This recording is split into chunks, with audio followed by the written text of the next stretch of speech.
Assalamualaikum warahmatullahi wabarakatuh. Bismillah, alhamdulillah, wassalatu wassalamu ala rasulillah wa ala alihi wa sahbihi wa mawala wa ba'du.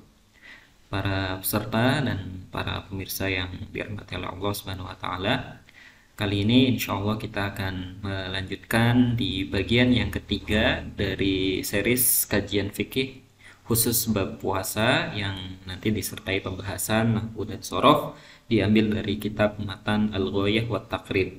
Pada bagian yang ketiga ini yang akan kita bahas adalah sebuah tema tentang puasa, kaitannya dengan hal-hal apa saja yang membatalkan puasa. Mari kita mulai. Kita melihat materi yang pertama sebagai review dari awal dulu ya. Di pertemuan pertama kita sudah membahas tentang Kitabus Shaum, kaitannya dengan syara'id wujubis shaumi, syarat-syarat seseorang diwajibkan untuk berpuasa. Kita sudah sebutkan ada 4: Islam, baligh, kemudian berakal, dan al-qudrah atau kemampuan untuk berpuasa.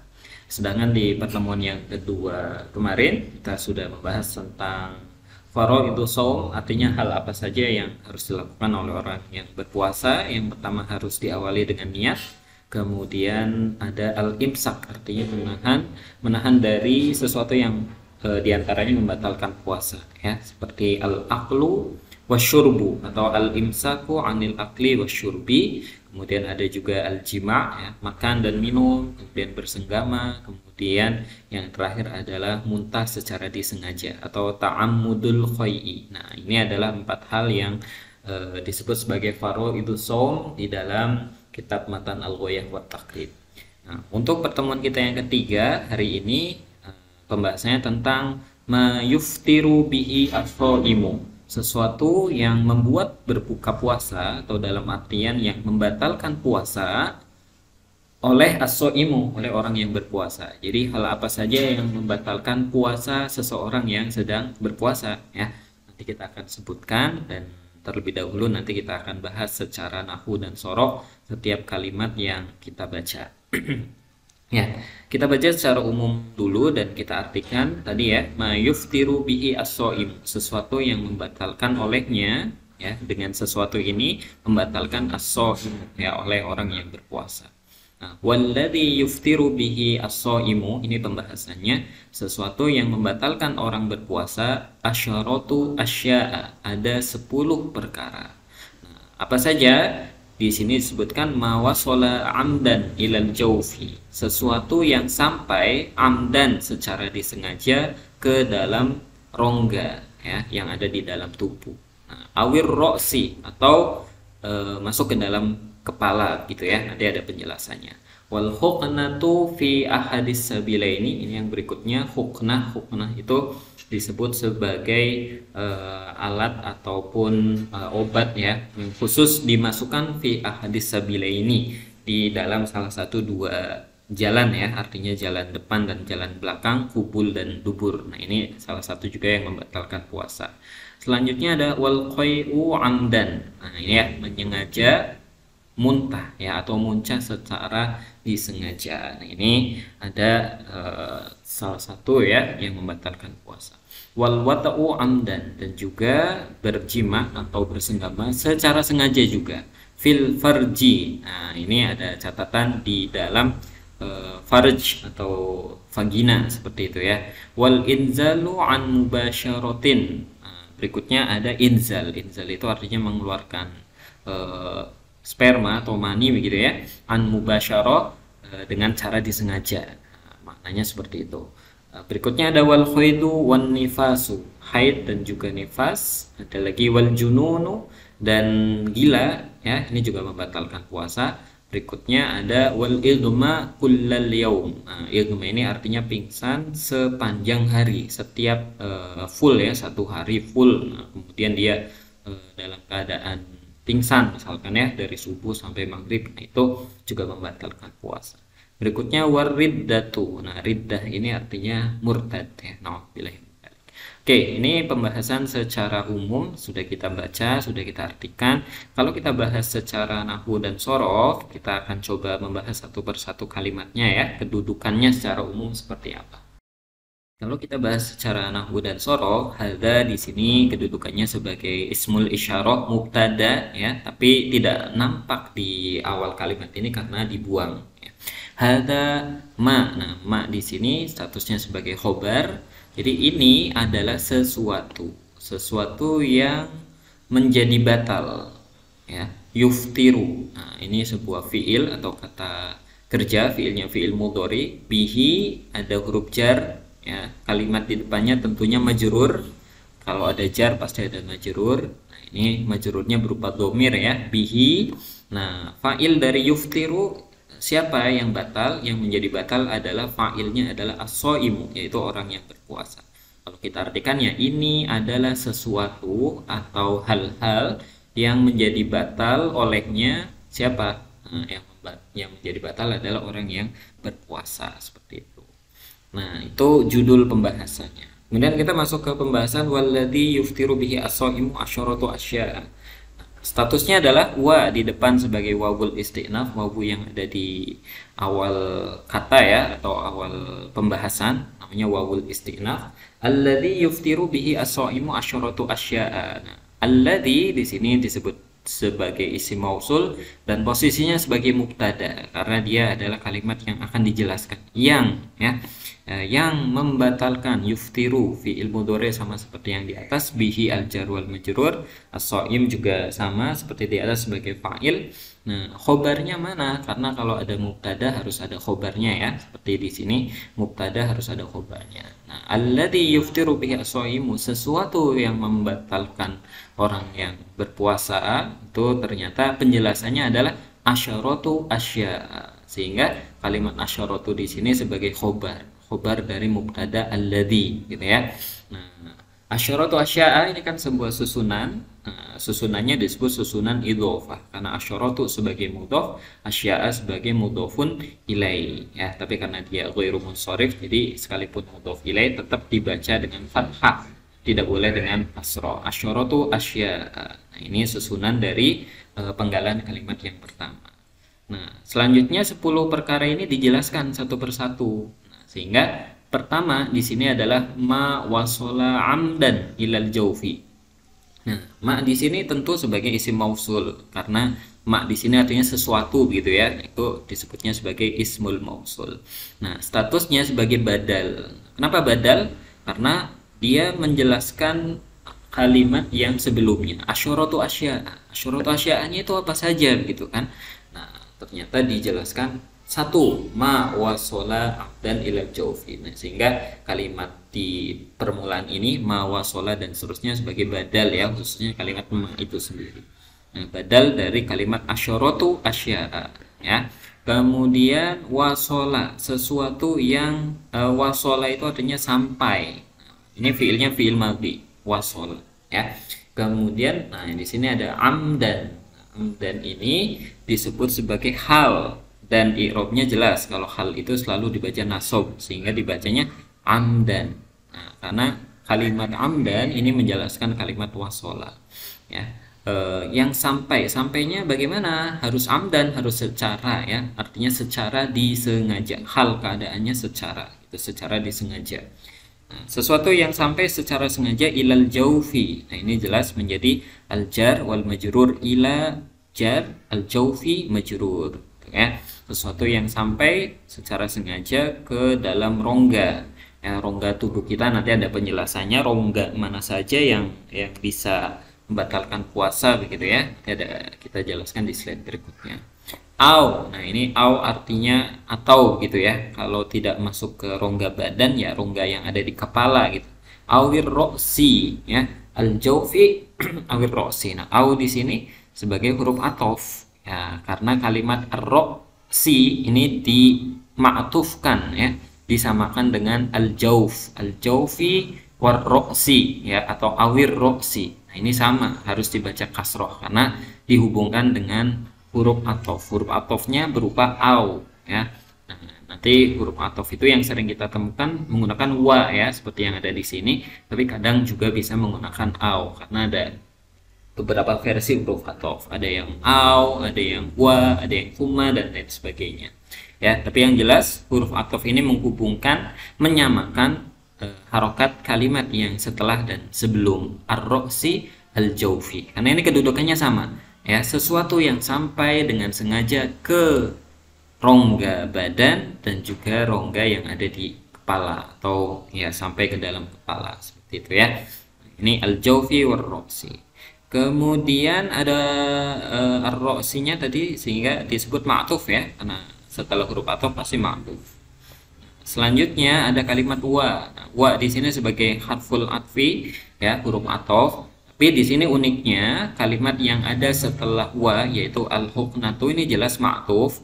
Nah, tapi al-huknah ini ma'tufnya kemana? Ya, dihubungkannya apakah langsung dengan ar-ro'si wal huknati? Tentu tidak. Ya, bisa jadi ini dirujuk ke kalimat yang jauh sebelumnya. Ya, al-huknah ternyata ini adalah dima'tufkan ke kalimat ma di sini. Ya, jadi ini kedudukannya sama ma dengan al-huknah.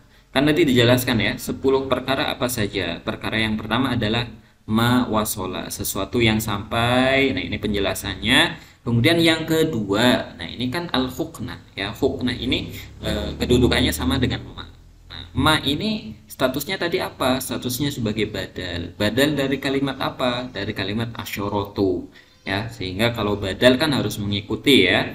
Nah, sehingga kalau di sini asyorotu berarti di sini ma'tufnya ke posisi ma di sini ya, sehingga kita baca wal huknatu gitu ya, wawu atof tapi diatofkan ke kalimat ma. Ma ini posisinya sebagai badal, badal dari asyorotu yang dibaca dengan dhammah karena dia khobar, sehingga kita bacanya juga wal huknatu seperti itu ya.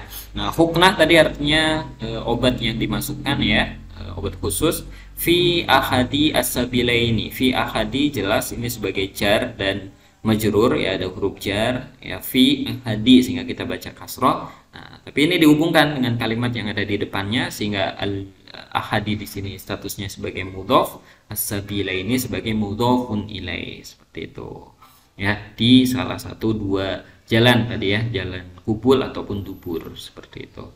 Nah, kemudian ada lagi di sini harful atfi juga ya, wa. Nah, al-qoi. Nah, al-qoi ini jelas juga ini setingkat dengan lafadz al-huknah, setingkat dengan ma. Jadi selalu dibaca dengan dhamma.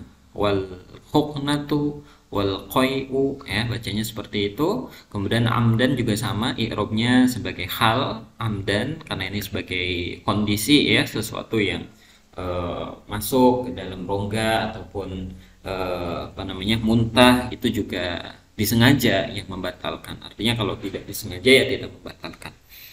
Kemudian wa al-wat'u ini juga sama, wawunya harful atfi, al-wat'unya ma'tuf. Jadi ini juga setingkat al-huknatu al-qai'u wal wat'u gitu ya. Catatannya juga sama, halnya sebagai amdannya sebagai hal dibaca nasab hingga dibaca fathah.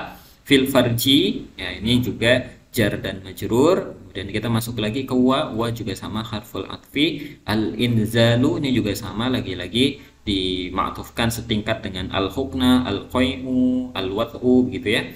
An mubasyaratin ini sebagai catatan dari inzal atau mengeluarkan mani dengan cara disengaja ya, mubasyarah. Kalau tidak disengaja ya tidak membatalkan. Artinya misalkan mimpi basah di siang hari ketika bulan puasa tidak membatalkan puasa. Ya, kemudian wal khaidu ini juga sama, wawunya huruf ataf, al khaidnya ma'tuf sehingga dibaca al khaidu ya. Wan nifasu itu juga sama karena wawunya wawu penghubung namanya harful atfi. Nah, bahkan ini juga masih terus berlangsung, wawunya harful atfi al junu nu karena ma'tuf kepada kalimat yang sebelumnya yang setingkat. Kemudian masih ada lagi wal igma'u ya, ma'tuf. Nah, idma ini artinya tadi pingsan ya. Nah, pingsannya itu kapan gitu? Apakah cuma sejam atau setengah jam? Itu tidak. Catatannya adalah kullal yaumi atau waktunya berlangsung sepanjang hari. Kullal yaumi, all of the day gitu ya. Dalam satu hari full, dari pagi tadi, dari subuh misalkan sampai maghrib dalam keadaan igma artinya pingsan, maka itu yang membatalkan puasa. Nah, bagaimana i'rab kulla di sini ya? Kulla ini statusnya adalah dzarfuz zaman atau dzaraf zaman kita sering nyebutnya karena sebagai latar waktu Dhorof itu latar, zaman itu waktu. Waktunya kapan tadi igmanya? Kulla. Nah, dhorof zaman. Kulla, sepanjang. Ini kan kita sedang membicarakan tentang waktunya kapan gitu ya. Itu namanya dhorof zaman. Yang mana dhorof zaman itu ketentuannya harus dibaca fathah. Jadi kulla dibacanya. Tidak boleh kulli atau kullu dalam kasus ini ya. Dhorfuz zaman atau nama lainnya juga bisa disebut maf'ul fih ya kalau dalam ilmu nahwu. Kulla, nah ini maka dibaca mansub tadi kita sampaikan, jadi dibaca kulla. Nah, dihubungkan dengan kalimat yang di depannya sepanjang apa? Sepanjang hari, al-yaum. Nah, ini karena dihubungkan maka kullanya sebagai mudhof, kemudian al-yaumnya sebagai mudhofun ilaih. Jadi dibacanya kullal yaumi. Nah, seperti itu.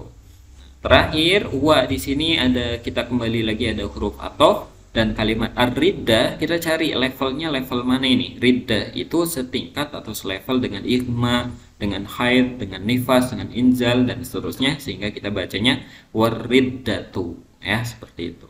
Nah, ini dia pembahasan kita hari ini tentang bahasa Arabnya atau dalam tinjauan nahwu dan sorof secara umum. Ini setiap kalimat sudah kita berikan status ya atau penjelasannya dari segi Qawaidul Lughatil Arabiyyah ya, untuk para peserta atau para pemirsa yang mau mengoreksi ataupun ada pertanyaan boleh nanti ditulis di kolom komentar di bawah. Oke. Nah, selanjutnya kita akan masuk ke sedikit pembahasan secara syarah ya. Kalau tadi yang kita baca adalah bagian yang di atas, jadi dari kitab Matan Al-Ghoyah wa Taqrib. Nah, kalau kita baca yang ada di bawahnya secara lebih luas, yaitu kita sebut sebagai kitab syarah ya. Syarah yang kita gunakan di sini adalah syarah kitab namanya Fathul Qorib. Nah, ini penjelasannya tentunya akan jauh lebih luas begitu ya.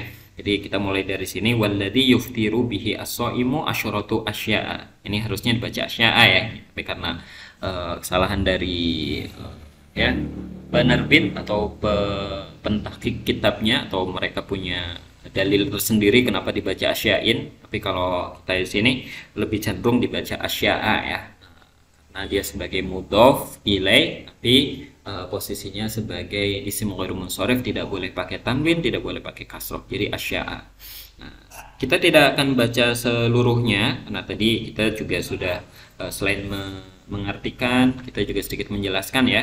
Jadi intinya dibahas satu persatu 10 hal tadi itu penjelasannya seperti apa. Oke. Nah, tadi secara umum nomor 1 dan nomor 2 itu kalau ada sesuatu benda asing yang masuk ke dalam tubuh begitu ya.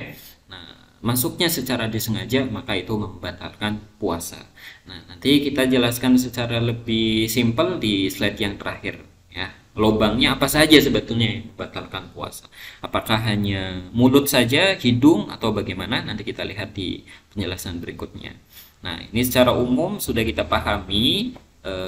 Tadi ya, nomor 1, 2, dan 3 intinya ada sesuatu yang masuk ke dalam rongga tubuh kita. Yang keempat adalah muntah secara disengaja, tapi kalau tidak disengaja ya berarti tidak membatalkan puasa, seperti orang yang mabuk perjalanan ataupun ibu hamil gitu ya, di awal-awal bulan, itu tidak membatalkan puasa karena tidak disengaja. Adapun yang kelima, keenam, ini hubungannya dengan al-wata'u amdan fil farji. Ya, ketika ada orang yang bersenggama secara disengaja di siang hari, nah itu jelas membatalkan puasa. Atau bahkan kalau kita baca lebih lanjut, tentunya menghasilkan atau menyebabkan dia harus membayar kafarat dan lain sebagainya ya, dengan berbagai urutannya. Itu pembahasannya lain lagi nanti untuk orang yang berjima atau bersenggama di bulan puasa seperti itu. Adapun yang keenam adalah inzal. Inzal itu tadi mengeluarkan mani secara disengaja bila jima, meskipun tanpa jima. Ya, tapi kalau di atas tadi meskipun tidak inzal, tapi kalau dia sudah masuk ke dalam farj, nah itu yang membatalkan puasa. Ya, jadi ini catatan penting juga ya tadi fil farji. Jadi kalau ada orang yang hanya istilahnya bercumbu begitu, itu tidak membatalkan puasa, asalkan catatannya tidak masuk ke dalam farji dan tidak inzal, tidak mengeluarkan mani. Nah, itu sebetulnya secara fikih masih diperbolehkan. Tapi kalau sudah sampai masuk ke dalam farji, ke vagina, meskipun tidak inzal itu batal. Ataupun inzal tapi dengan sengaja, meskipun tidak dimasukkan ke farji itu juga membatalkan puasa. Ya, seperti ka ikhrajihi biyadihi muharraman. Ya, yang diharamkan misalkan dia melakukan onani, ini juga ya jelas membatalkan puasa. Atau tidak haram sih sebetulnya, ya, yaitu ka ikhrajihi biyadi zaujatihi au jariyatihi. Ada seorang laki-laki yang onani tapi dengan tangan istrinya, itu kan halal ya, boleh gitu, tapi tetap membatalkan puasa. Au jariyatihi atau budak perempuannya, ini konteksnya pada zaman dulu ya, seperti itu. Kemudian yang ke-7 sampai ke-10 ini sudah dijelaskan, haid, nifas, gila, dan juga murtad. Ini juga membatalkan puasa. Oke, jadi pembahasannya sampai sini. Untuk pertemuan keempat nanti kita baca yang berikutnya nih. Wa yustahabbu fis-shaumi thalathatu asya, ya. Wa yustahabbu, disunahkan. Jadi hal apa saja yang disunahkan ini sudah masuk pembahasan lain yang kita bahas di pertemuan keempat nanti, ya. Jadi secara umum tadi ada 10 hal yang membatalkan puasa. Sebagai kesimpulan kita bisa lihat di slide yang berikut ini, mubtilatus shaum. Jadi kalau kita bikin bab secara umum, ini namanya bab yang berjudul mubtilatu as-shaumi. Apa itu mubtil? Yaitu sesuatu yang membatalkan, karena ada banyak ditambahkan dengan alif dan ta. Mubtilatu as-shaumi. Ini mudhof, ini mudhof ilaih. Mubtilatu as-shaumi. Tadi kalau di kitab kita baca ada 10 ya. Ini 1 sampai 10 bisa dilihat sendiri sesuai dengan tadi yang kita baca. Nah, kalau kita ingin ringkas secara lebih simple, kita bisa sebutkan ada 9 sebetulnya ya. Kalau kita bahas satu persatu, misalkan intinya memasukkan sesuatu ke dalam 5 lubang yang ada di dalam tubuh kita itu akan membatalkan puasa kalau dilakukan secara sengaja. Yaitu apa? Pertama, mulut, jelas. Kalau kita makan, minum, ya membatalkan puasa, gitu ya. Standar mulut di sini artinya bukan sampai ke rongga mulut, tidak, tapi maksudnya ke mulut yang sudah melewati batasan tenggorokan. Nah, itu yang membatalkan puasa. Jadi kalau berkumur ya tidak membatalkan puasa, atau mencicip dengan lidah itu juga tidak membatalkan puasa sebelum masuk ke rongga tenggorokan, sebelum masuk ke tenggorokan, yang melewati tenggorokan itu baru batal. Kemudian hidung juga di sini kalau dibaca penjelasan lebih detailnya ya, tidak semata-mata masuk ke hidung kemudian batal gitu. Seperti kita wudhu memasukkan air ke hidung ya tidak batal, kecuali sudah masuk ke rongga hidung yang bagian atas ya. Jadi kalau kita kemasukan air tuh berasa panas atau berasa tidak nyaman di hidung, nah itu yang sudah sampai membatalkan puasa. Ketentuannya seperti itu. Jadi kalau masih sekedar membasuh hidung ketika wudhu, nah itu belum membatalkan puasa. Ya, begitupun dengan telinga.